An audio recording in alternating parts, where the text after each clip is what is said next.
horta yaa isdhexgal yaa geli kara laba arrimoodba haddana midkii u dambeysay wasiirka marka uu ku soo celiyay haddii Norway tusaale noogu soo qaatay haddii faa'iidada laga helayo isdhexgal dhaqaale ama siyaasadeed ay ka badan yihiin dhibka ka soo gaaray indhaha waa la isugu qaban karaa laakiin haddii uu khasaaraha badan yahay gelis ma leh Norway lacagta ugu badan ee EU-da ku bixisaa Schengen visa-hooda qayb ay ka tahay EU-da laakiin member ma ahan waa associate member banaanka taaganta shartooda inay ku yareysay xubin korjoogta camal uga tahay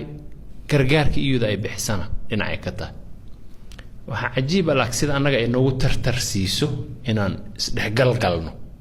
dalal kale ku biirno si noogu qasabto iyadoo Yurub ka cararta cajiibkeeda leedahay danta inaga leedahay ka badan oo kale laakiin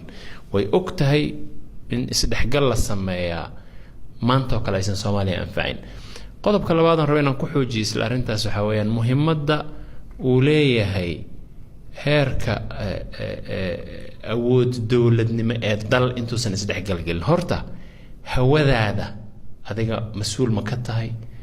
biyahaaga mas'uul ma ka tahay berigaaga iyo xuduudahaaga mas'uul ma ka tahay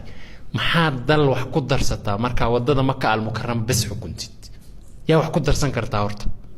ilaa wax waqti isdhexgalka aan ku galayno waxa la rabaa taageerada aan xukuumad u hayno ama mucaaradnimada aan xukuumad mucaaradayn inaysan naga indhatirin arrimaha masiiriga oo dal jamhuuriyadda xukuumadda iskama laha mucaaradkana ma necba horuu dawlad u soo aha mucaaradka markaas jamhuuriyadda asaga ma lahayn xukuumaddu bay lahaayeen waxa la rabaa marka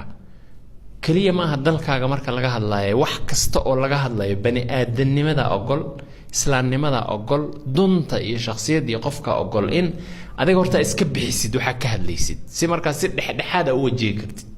madaxweynahan qaraabanahay ra'iisul wasaarahan saaxiibanahay gudoomiyaha baarlamaanka isla soo shaqeynay waxa soo dhan xaq in la iska dhigo Soomaaliya naga dhaxaysa mar haddii aanan buulaha darbigeeda si toos ah uga hadli karin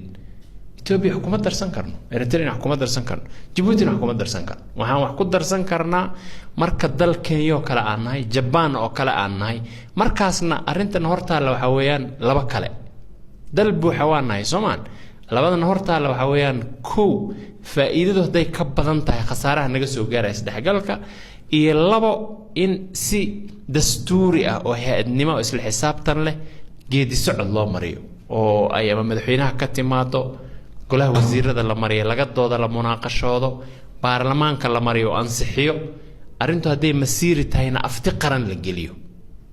doorasho kale guud la geliyo haday arintu arin masiiri ah tahay in لأن